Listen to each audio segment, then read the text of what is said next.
Good morning once again and welcome to my YouTube channel, PS Learned Excel International Maths by Mr. Kamoto. And in this video, I want us to look at solids um, with a desire to learn about their surface area and the volume of prisms.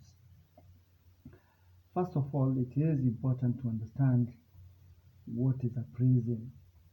And of course, any solid with parallel sides that has a constant cross-section is called a prism. And you would look like something that may have a shape that looks like that, but it has parallel sides. This is a prism, and we are talking about this is a constant. This is the constant cross section, and this side is parallel to that. This is now what we call a prism. You can be able to calculate the volume of a prism. Volume of a prism is equals to cross-sectional area times the height, which is area of cross-section multiplied by the height. And of course, the height is now this side. We can call it the height. It could be difficult to calculate the surface area of such a prism because unless you are given some details, this shape is not easy to calculate its area. I would want to talk about a cuboid. A cuboid is a prism with a rectangular cross-section. A cuboid is a prism with a rectangular cross-section. This is a cuboid. Of course, we have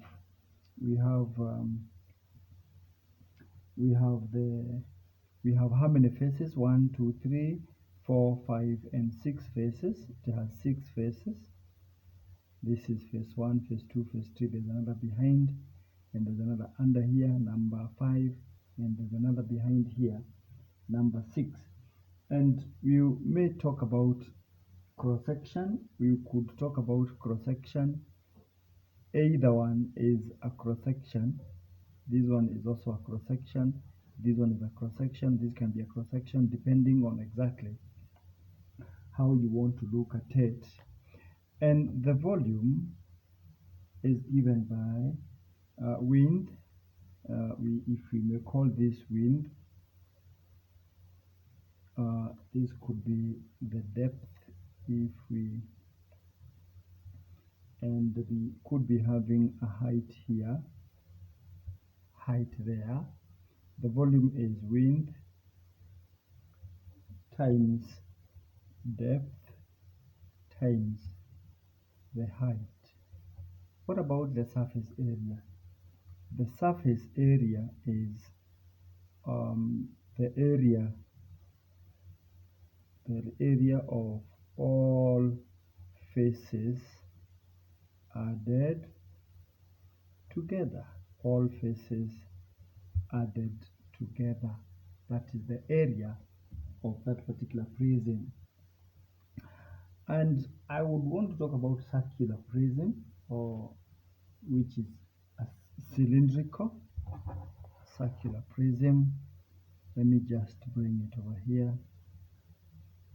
This is a circular prism whereby we have the height, and we have the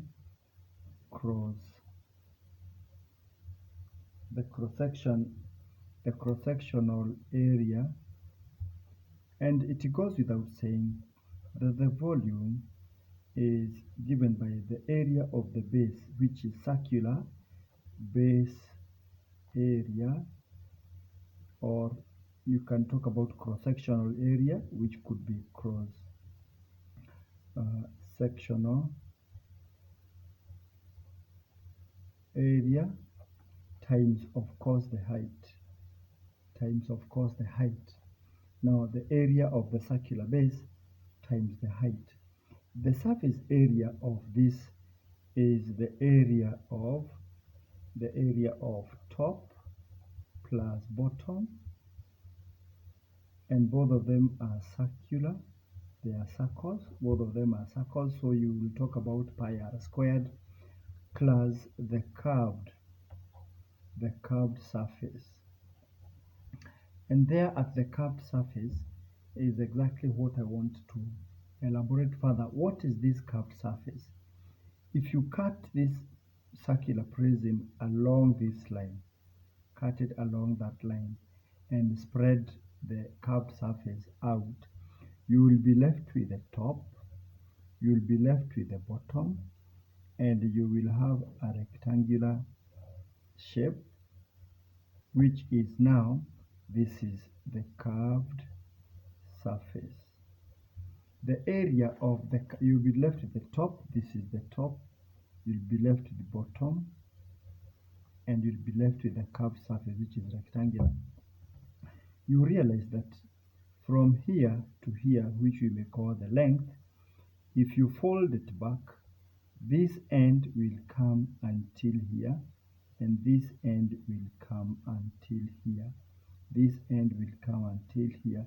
It will go back around the circle. So in a nutshell, from this particular point to this point is what was originally the circumference.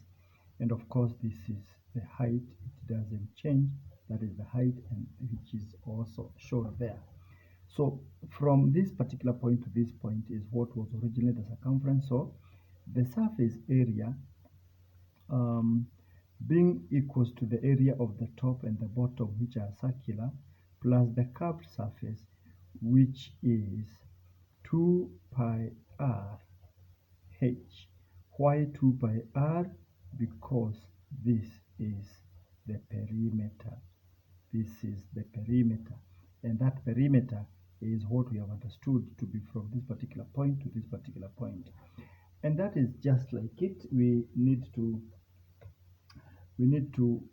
put that in mind and keep it safe, because we are going to use it as we move further down the topic.